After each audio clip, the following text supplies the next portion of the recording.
Première Ligue, a marqué beaucoup de buts au cours de ces dernières confrontations. 11 très exactement en Coupe de Suisse. Meyrin avait donc avantage aujourd'hui à se méfier, d'autant plus que c'était un match des retrouvailles entre les deux formations. Marco Brugger. Oui, Meyrin en jaune avait déjà été à l'épreuve des Schwitzois l'été dernier pour la promotion en Challenge League. Avantage aux Genevois dans ce premier affrontement. Restait à régler le deuxième. Devant 880 spectateurs à la Linzstrasse, Tuggen va prouver que sa place parmi les meilleures équipes de Première Ligue n'est pas usurpée. Mais attention, on joue la 25e minute. Une action dans sa continuité. Costantino qui joue avec Fernandez. Retour à l'attaquant genevois, pas de hors-jeu. Un centre tendu pour Shedley qui ouvre le score sur la première occasion mérinoise. Du 100% pour la troupe de Jean-Michel Eby.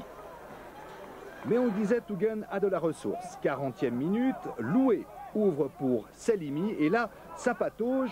Di Stefano, le gardien n'intervient pas, alors Selimi centre dans les pieds de Petrini, la balle roule au fond. C'est un partout, ce sera le score à la pause.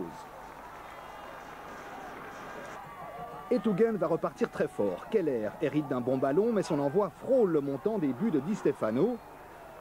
Et pourtant, peu à peu, le physique des Schwitzois va s'émousser, on commet des fautes, on va un peu moins vite.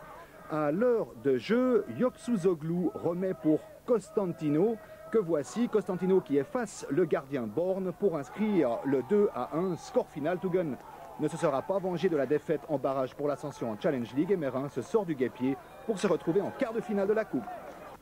C'est une chose historique pour le club du FC Meyrin. C'était très difficile aujourd'hui, comme notre match contre Carouge le tour précédent. On a souffert, mais on s'est battu, on a croché les 90 minutes et puis le résultat est positif. Alors l'aventure continue pour Meyrin qui peut, c'est la phrase traditionnelle en pareilles circonstances, espérer tirer entre guillemets un joli numéro pour le tour suivant. Un quart de finale, c'est la fête qui continue. On espère recevoir le prochain tour à la maison. Peut-être qui sait, une Ligue B et passer encore un tour. Tout est possible maintenant. Il faut rêver.